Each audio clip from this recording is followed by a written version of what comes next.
Assalamualaikum warahmatullahi wabarakatuh.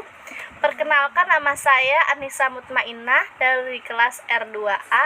Saya akan menjelaskan tentang apa sih pengertian guru itu. Guru adalah seorang pengajar suatu ilmu. Dalam bahasa Indonesia, guru umumnya merujuk pada pendidik atau tenaga kependidikan profesional dengan tugas utama mendidik, mengajar, membimbing, mengarahkan, melatih, menilai, dan mengevaluasi peserta didik. Yang kedua, ada hak dan kewajiban seorang guru. Teman-teman, guru itu memiliki hak dan kewajiban. Nah, apa saja sih hak dan kewajibannya itu? Akan saya jelaskan. Yang pertama, penghasilan dan jaminan kesejahteraan sosial yang pantas dan memadai. Itu termasuk ke dalam haknya. Yang kedua, ada penghargaan sesuai dengan tugas dan prestasi kerja. Yang ketiga, ada pembinaan karir sesuai dengan tuntutan dan pengembangan kualitas. Yang keempat, ada perlindungan hukum dalam melaksanakan tugas dan hak atas hasil kekayaan intelektual. Yang terakhir, ada kesempatan untuk menggunakan sarana, prasarana, dan fasilitas pendidikan untuk menunjang kelancaran pelaksanaan tugasnya sebagai seorang guru. Oke, setelah hak yang tadi kita bahas, yang kedua adalah kewajiban seorang guru. Apa sih kewajibannya? Yang pertama, guru itu wajib merencanakan pembelajaran, melaksanakan proses pembelajaran yang bermutu, serta menilai dan mengevaluasi hasil pembelajaran. Yang kedua, ada meningkatkan dan mengembangkan kualifikasi akademik dan kompetensi secara berkelanjutan sejalan dengan perkembangan ilmu pengetahuan, teknologi, dan seni. Yang ketiga, ada bertindak objektif dan tidak diskriminatif atas dasar pertimbangan jenis kelamin, agama, suku, ras, kondisi fisik murid tertentu atau latar belakang keluarga seperti status sosial ekonomi peserta didik saat dalam pembelajaran. Yang keempat, ada menjunjung tinggi peraturan perundang-undangan, hukum, dan kode etik guru serta menilai nilai agama dan etika. Yang terakhir, ada memelihara dan memupuk persatuan dan kesatuan bangsa. Yang ketiga, saya akan membahas tentang kompetensi seorang guru atau tenaga pendidik. Jadi, guru itu memiliki 4 kompetensi pendidikan. Yang pertama adalah kompetensi kepribadian. Kompetensi kepribadian adalah kemampuan personal seorang guru atau tenaga pendidik yang dapat mencerminkan kepribadian seseorang yang dewasa, arif, dan wibawa, mantap, stabil, berakhlak mulia, serta dapat menjadi teladan yang baik bagi peserta didiknya. Kompetensi kepribadian sangat dibutuhkan untuk guru dalam menjalankan kewajibannya di dunia pendidikan. Yang kedua, ada kompetensi pedagogik. Kompetensi pedagogik yaitu kemampuan seorang guru dalam memahami peserta didiknya. Kemampuan ini sangat diperlukan.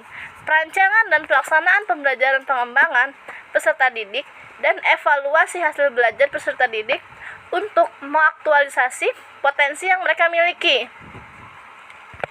Yang ketiga, ada namanya kompetensi sosial. Kompetensi guru selanjutnya adalah kompetensi sosial, karena kemampuan yang dimiliki oleh seorang guru untuk berkomunikasi dan bergaul dengan tenaga pendidik, peserta pendidik, orang tua pendidik, dan masyarakat di lingkungan sekolah. Yang terakhir atau yang keempat, ada namanya kompetensi profesional. Guru adalah tenaga pendidik yang profesional, terlatih, terdidik. Kompetensi ini yaitu penguasaan terhadap materi pembelajaran dengan lebih luas dan mendalam, mencakup penguasaan IPTEK, materi kurikulum, mata pelajaran, dan substansi ilmu yang menaungi materi pembelajaran yang diajarkannya, dan guru mampu menguasai struktur serta metodologi keilmuannya. Terakhir, saya akan membahas tentang jenjang dan kepangkatan seorang guru. Nah, teman-teman, guru ini juga memiliki jenjang dan kepangkatannya sendiri. Apa aja sih? Nah, guru itu disusun menjadi 9 golongan dengan pangkat yang paling rendah dan paling tinggi. Yang pertama itu ada namanya jenjang jabatan fungsional seorang guru dari yang rendah sampai yang tinggi. Yang pertama ada namanya guru pertama, guru muda, guru madya, dan guru utama. Jenjang pangkat guru untuk setiap jenjang jabatan sebagaimana dimaksud, seperti ada penata muda, guru madya, pembina, golongan, dan guru utama. Nah, teman-teman gimana sih supaya caranya nih guru-guru ini bisa naik ke jenjang jabatan yang lebih tinggi? Contoh halnya seperti guru pegawai negeri atau PNS. Misalnya gini, seorang guru PNS yang telah memenuhi angka kredit minimal seperti ditetapkan oleh pejabat PAK, itu bisa mengikuti yang namanya naik jabatan fungsional. Yang kedua syaratnya ialah guru tersebut minimal sekurang-kurangnya telah menduduki jabatan selama 1 tahun.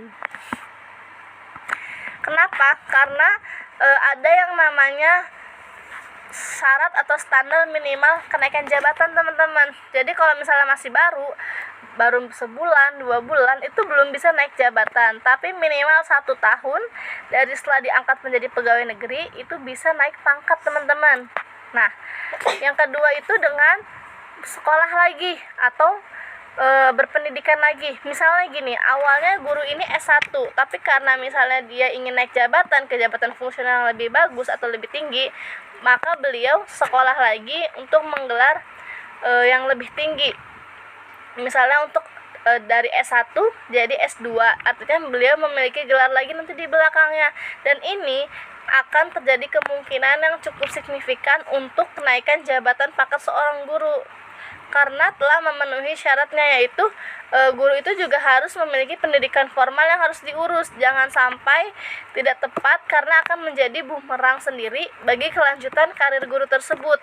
Nah, untuk kemajuan kenaikan pangkat, pengajuan itu lebih mudah di jalur sekolah lagi atau menaikkan gelar pendidikan. Ada lagi yang namanya memiliki sertifikasi profesi atau sertifikasi pendidik. Nah, ini pun sama, teman-teman. Sertifikasi itu jadi seorang guru yang telah lulus dari sekolahnya, mereka mengikuti sertifikasi untuk apa? Untuk menambah kualitas mengajar mereka sebagai tenaga pendidik, baik guru maupun dosen. Jika teman-teman mengikuti sertifikasi profesi guru, nah teman-teman ini sudah memenuhi syarat untuk memiliki kenaikan jabatan dalam karir guru.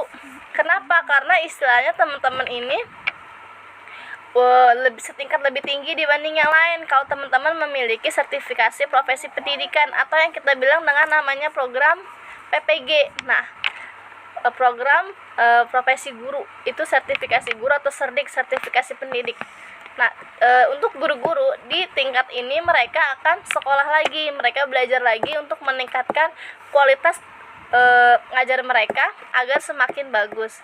Sekian penjelasan dari saya, kurang lebihnya mohon maaf. Wassalamualaikum warahmatullahi wabarakatuh.